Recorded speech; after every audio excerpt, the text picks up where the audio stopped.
큰 사건이 벌어지게 되는데 하굣길에 학교 버스가 전차와 충돌을 하게 되는 큰 교통사고가 일어나게 되는데 이때 프리다 칼로가 좀 심하게 다쳐. 심지어 그때 당시 버스 차량의 손잡이에 달려있는 쇠파이프가 복부를 관통했다라고요. 어머. 이때 사건으로 프리다 칼로가 후유증이 너무 심해서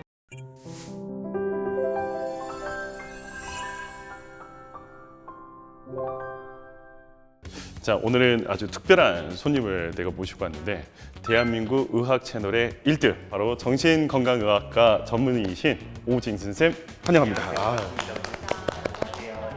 다 아시겠지만 저희 구독자분들을 위해서 자기소개 잠깐 부탁드리겠습니다. 안녕하세요. 저는 닥터 프렌즈의 정신건강의학과 의사 오진승이고요. 의학 콘텐츠 채널 만들면서 좀 지내고 있고요. 초청해 주셔서 정말 감사합니다. 네. 감사합니다.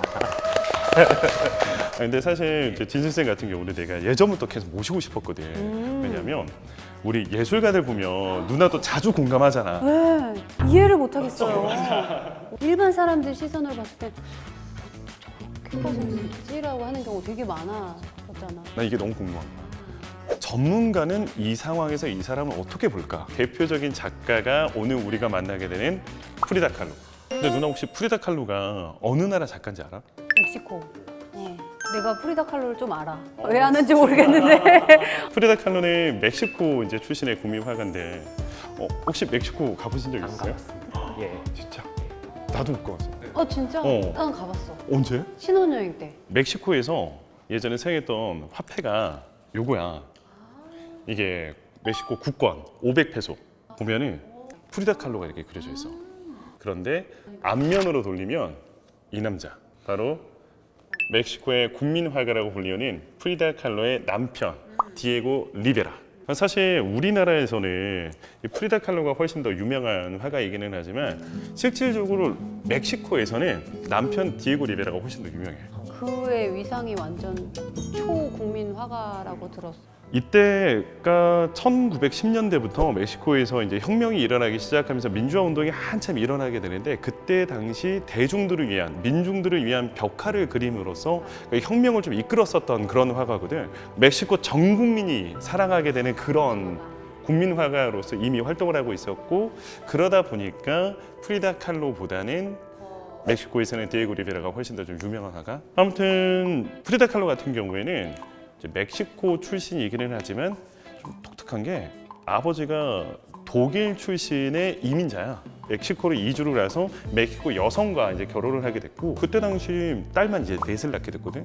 그중에 이제 셋째 딸. 아무래도 이때가 아까도 이야기했었지만 한참 멕시코에서 혁명이 일어나던 시기다 보니까 혁명의 영향을 받으면서 좀 유년 시절을 좀 보내지 않았나. 그러다 보니까 자연스럽게 그의 인생과 그의 작품에도 이런 영향이 좀 묻어나고 있는 것 같기도 하고. 아무튼 아버지가 조금 독특했던 게 사진 작가로 활동을 좀 하셨거든. 그래서 자연스럽게 이런 아버지의 예술적인 기질이 딸들에게도 좀 전해졌던 게 아닌가라는 생각이 들기도 하고. 프리다 칼로가 6살 때 소아마비를 앓기 시작해. 그러면서 한쪽 다리가 좀 기형이 생기게 되고 그래서 프리다 칼로가 어디 가서 소심하게 뭐 잘하지 않고 아이들과도 좀 잘 어울리길 바라는 마음을 담아 몸이 불편함에도 불구하고 뭐 오히려 뭐 수영이라든지 각종 막 운동 같은 걸 막 시키면서 적극적으로 아이들과 좀 어울릴 수 있도록 하게 해주고 또 본인이 예술적인 기질이 있어서인지 뭐 딸에게 그림이라든지 뭐 사진 찍는 방법도 좀 가르쳐주면서 자식들 가운데 셋째 딸이었던 프리다 칼로에게 좀 더 애정을 좀 가졌던 게 아닌가라는 생각이 들어. 근데 유년 시절엔 굉장히 사랑받고 자랐네. 그리고 더욱이 어디에서 또 확인을 해볼 수가 있냐면 그때는 멕시코뿐만 아니라 전 세계적으로 여자들이 고등교육을 받는 게 그렇게 일반적인 상황은 아니었었던 시절이잖아. 프리다 칼로의 아버지였던 기에르모는 우리 딸들도 여성도 교육을 받아야 된다라는 그런 신념으로 어렸을 때부터 프리다 칼로의 교육을 하기 시작하고 당시 멕시코 최고 학교였었던 국립예비학교라는 곳에 이제 입학을 하게 되는데 근데 이게 얼마나 들어가기 힘든 학교였냐면 우리로 치면 거의 서울대급이야. 멕시코 최고의 학교고 여기가 전교생이 한 2,000명 정도 되는데 이 중 여학생은 정원이 35명밖에 안 돼. 이 학교 들어가서 의사를 꿈꾸기도 했었고 그리고 이제 첫사랑도 만나면서 정말 애틋하고 정말 행복한 그런 유년 시절을 보냈던 게 아닌가. 아무튼 여기까지만 보면 프리다 칼로 인생이 뭐 그렇게 썩 나빠 보이지는 않는데 행복이 얼마 안 가. 예비학교 다닐 때 큰 사건이 벌어지게 되는데 하굣길에 학교 버스가 전차와 충돌을 하게 되는 큰 교통사고가 일어나게 되는데 이때 프리다 칼로가 좀 심하게 다쳐. 심지어 그때 당시 버스 차량의 손잡이에 달려있는 쇠 파이프가 복부를 관통했다라고 해요. 어머. 이때 사건으로 프리다 칼로가 후유증이 너무 심해서 수술만 30번 정도를 했다라고 전해지거든요. 그러니까 지금 보고 있는 이 작품이 프리다 칼로가 지금 온몸이 붕대에 감싸져 있는 채 누워 있는 모습이고 그 뒤에 있는 건물은 프리다 칼로가 이후 몇 달 동안 병원 치료 받으면서 갇혀 있었던 그 공간. 그리고 위쪽에 보면 지금 버스하고 전차가 사고가 나서 막 시체들이 막 널브러져 있는 모습까지. 근데 특이한 점은 사고가 일어난 게 1925년이었거든요. 그런데 26년이라고 적어놨잖아. 그러니까 아무래도 그 사건의 후유증이 너무나도 크다 보니까 아마 연도를 지금 혼동해서 이렇게 적어놨던 게 아닌가. 사고 나면 이렇게 혼동하기도 하나요? 그럼요. 사실은 진짜 목숨이 위협될 만한 사건을 겪고 그런 경우 이제 우리가 외상후 스트레스 장애 PTSD 걸린다고 하잖아요. 근데 그럴 때 재경험을 한다고 해서요. 그 사건을 끊임없이 뭐 그림을 그리기도 하고요. 악몽으로 꾸기도 해요. 그래서 작품으로 볼 수도 있지만 그만큼 그 트라우마가 끊임없이 머릿속에 반복되고 그게 끊임없이 고통스러워 하지 않았을까 생각도 들고 그래서 아마 이 사건은 프리다 칼로를 평생 좀 지배하지 않았나 생각도 들고.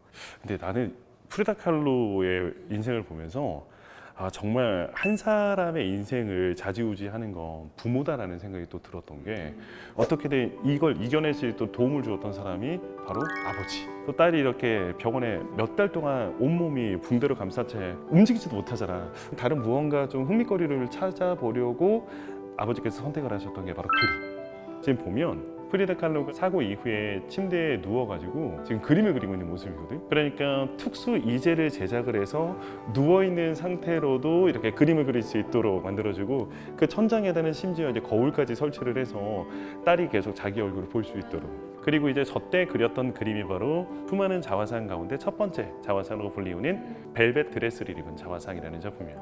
저게 병상에서 그렸던 그림이구나. 저는 이 벨벳 드레스 입은 자화상을 보면 좀 다른 게 항상 제가 프리다 칼로 그림을 생각하면 전통 의상을 좀 입고 되게 아니, 강한. 예. 네. 눈썹이 이어져 있고 이렇게 맞아. 때론 코스염도 있고 근데 저는 그림을 잘 모르지만 약간 얼짱각도로 좀 되게 소녀소녀한 느낌이 있는 것 같아. 원래 평소에 보던 자화상과 이제 다른 이유는 좀 의미가 이제 두 가지가 있는데 자신의 그림을 완전히 바꿔버리는 계기가 되는 그 X를 아직 만나지 않았기 때문이고 또 두 번째 이유는 그때 당시에 함께 했었던 남자친구 알레한드로한테 선물로 보내기 위해서 그렸던 거야. 그러니까 자기 애인한테 보내는 자화상이었기 때문에 더 이쁘게 그렸네, 그래서. 그래서 아무래도 조금 더 소녀소녀한 그런 모습으로 좀 그리지 않았던가. 그때 당시 이제 알레한드로 같은 경우도 같은 그 버스 안에 있기는 했었지만 크게 이제 다치지는 않았던 것 같아. 계속 치료를 이어갈 수 있도록 옆에서 응원도 해주기도 했었고 프리다 칼로는 아무래도 자기가 이렇게 몸이 만신창이가 됐잖아. 좀 불안했을 것 같아. 나를 버리고 떠나면 좀 어떡하나 하고 걱정이 돼서 또 이렇게 남자친구한테 그림을 보냈던 건 아닌가. 근데 좀 되게 안타까운 게 부모 마음은 다 똑같은 것 같아. 알레한드로 부모님도 그랬던 것 같아. 그러니까 지금 자기 아들과 프리다 칼로의 관계 다 알지. 근데 위양이면 내 자식이 건강하고 정상적인 여자와 결혼하길 바라는 마음, 뭐 부모 마음은 다 똑같잖아. 그래서 결국에는 알레한드로를 독일로 유학을 보내버려. 이후 유일하게 자기가 기댈 수 있는 존재였던 남자친구가 떠나버리게 되자 그 아픔을 이겨내기 위해서 더 그림에 몰입했었던 사람이다 보니까 아무래도 체계적으로 그림을 배웠던 사람은 아니야. 그래서 나중에도 그림을 보면 해부학적으로 이게 좀 완벽하거나 테크닉적으로 뛰어난 그림은 좀 아닌 것 같기는 해. 하지만 그 누구보다도 감정을 잘 담아내는 데는 특화되었던 그런 화가였던 건 아닌가라는 좀 생각이 들지. 그리고 초창기에 프리다 칼로는 이제 그림을 본인 스스로 좀 익혀야 되다 보니까 스스로 공부할 때 제일 좋은 방법은 남이 그리는 거 따라 그리는. 모작하고. 그렇지. 그래서 프리다 칼로의 초창기 작품들을 보면 이제 당시 멕시코에서 좀 유행했었던 다른 화가들의 스타일이 좀 그대로 좀 묻어나는 것들을 좀 느껴볼 수가 있어. 이건 프리다 칼로의 자기만의 스타일을 찾아가는 그냥 과도기 시기의 작품들 정도 보면 되지 않을까. 근데 이때 프리다 칼로가 운명적인 사람을 한번 만나게 되는데 대학교 다닐 때 이미 한번 만난 적이 있었어. 프리다 칼로가 그 예비학교 다녔었다고 했었잖아. 그 예비학교 강당에 벽화를 이 남자가 그렸거든. 바로 디에고 리베라. 아무래도 리베라가 그때 당시 멕시코 최고의 화가잖아. 그리고 나는 이제 막 화가를 꿈꾸는 사람이고, 그러니까 자연스럽게 이 사람과 좀 교류를 하면서 프리다 칼로가 먼저 디에고를 연락해서 찾아가서 작품도 보여주고 좀 조언도 듣게 되는데, 때의 만남을 두고 훗날 프리다 칼로가 이런 말을 해. 내 인생에 끔찍한 사고가 2번 있었다고. 첫 번째 사고는 어렸을 때 그 교통사고, 그리고 두 번째 사고는 이때 디에고 리베라를 만난 거. 그러니까 본인도 아는 거지. 이 사건으로 인해서 자기 인생이 완전히 송두리째 망가져 버린다라는 거. 근데 나이 차이가 엄청 나 보여. 21살 차이야. 우리 프로그램에서는 최소 띠동갑 내지는 2번 띠동갑 정도는 돼야. 근데 두 사람의 만남이 그때 당시에 좀 논란이 되었었던 건 나이 차이보다는 이 디에고의 전력 때문이 좀 더 문제가 됐어. 아, 이미 전력이 있을 때. 전력이 좀 있으신 분이지. 결혼을 좀 여러 번 했어. 그 전에도요? 그렇죠. 이혼 2번의 전력이 있으신 상황에서 프리다 칼로가 3번째 부인이야. 모습을 봐. 그때 당시 이 커플의 별명이 비둘기와 코끼리였어. 얼마나 안 어울렸으면. 그리고 더 큰 문제는 뭐냐면 2번의 이혼 전력의 원인이 바로 디에고의 바람이야. 근데 문제는 프리다 칼로가 너무 좋아했어. 원래는 화가를 꿈꿨었잖아. 그리고 화가가 되고 싶어서 접근을 했던 거고. 그런데 이 남자를 너무 사랑해서 화가의 꿈도 접어. 그리고 이때부터는 오직 내조만 하겠습니다. 결혼 이제 직후에 그려졌던 그림인데, 보면은 디에고는 작품 속에서 화가를 상징하는 붓과 팔레트를 들고 등장을 하고 있잖아. 그런데 프리다 칼로는 그런 거 다 없어. 조용히 남편의 손만 잡으면서 리베라 부인으로서만 지금 존재하는 자기 모습을 그리는 거지. 예상과 똑같아. 1년 만에 바람펴. 너무 짧다. 그렇지. 그때 당시 이제 디에고가 벽화로서 이제 굉장히 좀 유명한 작가이다 보니까 다양한 장소에서 이제 의뢰도 들어오고 작품 활동도 하러 다니기 시작하는데, 그때 당시 디에고의 벽화 작업을 도와줬던 미국 출신의 화가 이온 로빈슨이라고 하는 사람과 이제 바람이 나는 거지. 근데 문제가 뭐냐면 프리다 칼로가 반복적으로 유산이 계속 이어져. 근데 이때 디에고는 나름대로 남편의 역할을 해. 어떻게 도와줄게? 그림이나 그려라. 맞아, 정답. 너무 싫다 진짜. 자기 바람 피고 너 그림 좋아하니까 그림 다시 그려라. 절망적일 때 붓을 드네요. 그래서 그때 그렸던 그림이 바로 헨리 포드 병원. 이거 누나 시선으로 한번 그림을 보고 정신의학과 전문으로서 한번 그림을 분석해보는 요런 거 한번 해보자. 저게 밑에 있는 건 골반 뼈 같은 거 같고, 위에도 애기 유산됐었던 아이들?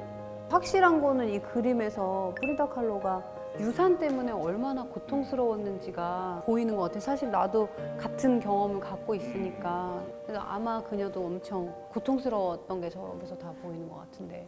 저도 뭐 비슷한데, 아이를 직접 보지도 못하고 아이를 상실한 거잖아요. 그러니까 그 아이의 모습을 어떻게든 좀 상상해보면서 그렸던 것 같다는 생각도 들면서 마음이 좀 아프기도 하고, 병원이지만 너무 삭막해요. 이게 자기 고향도 아니고 가족들도 없는 곳에서 혼자 이렇게 아픔을 좀 겪었던 그런 모습들을 직접 표현한 게 아닐까 싶어서 좀 짠하고 좀 그러니까 이게 확실히 고전주의 미술하고 현대 미술하고 좀 느낌이 좀 다른 게, 고전주의 미술 같은 경우에는 아마 저기 등장하는 모든 도상들 하나하나를 다 해석해서 이제 그림을 봐야 되는데, 현대 미술 같은 경우에는 그런 도상이 정해져 있지 않잖아. 감정을 느끼고 공감하고 교류하면 되는 거고, 누구든지 저 그림을 보면서 자유롭게 그냥 해석하면 되는 거고. 그래서 지금 나는 이 그림 보면서 어떤 생각 평소에 했었냐면, 프리다 칼로의 입장에서 해석하면 되는 거잖아. 떠나보낸 그 아이와 관련된 상징물들이 이렇게 지금 담겨져 있구나. 이거는 뭐 정답은 없고 그냥 이렇게 자유로운 이야기인데, 나는 한 번도 이 병실이 삭막하다라는 건 캐치를 못했었단 말이야.